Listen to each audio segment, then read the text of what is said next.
Je suis prophétesse clairvoyante. Ce qui est dans la vidéo, c'est que le message est pour nous. Le message est précisément pour nous. Il est concerné. Parce que le hasard n'existe pas. Nous sommes dans Zambé et que la kakamoto est concerné. Voilà. Nous avons un message. Parce que je suis messagère. Dans le message, je me repose.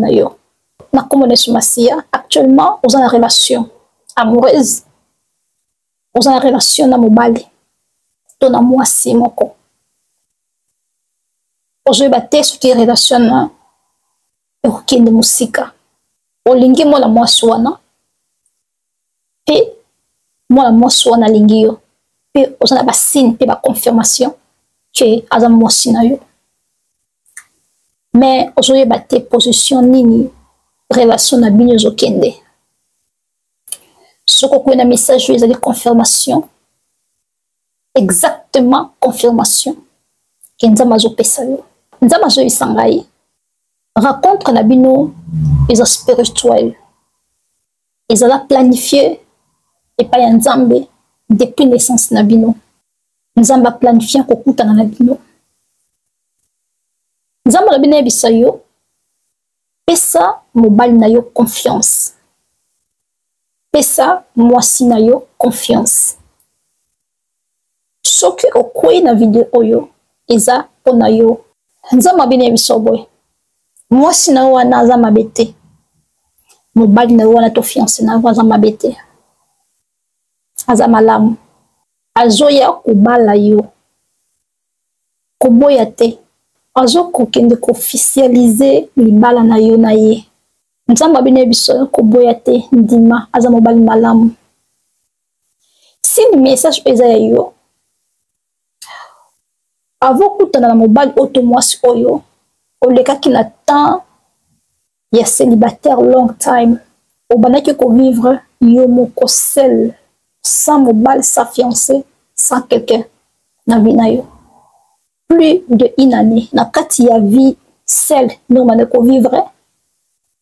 Au kota ki ba prière, au bon de la nzama peso mwasi. To mobile. Voilà. Avant to kutana na mobile auto mwasi, au monaki on a ba vision na ba ndoto. Parce que ndoto est la réalité. Nous te zakaba pensé te. Ezaka ming ma réponse. To. Nzelo nzamba lobe la kabisu makambu.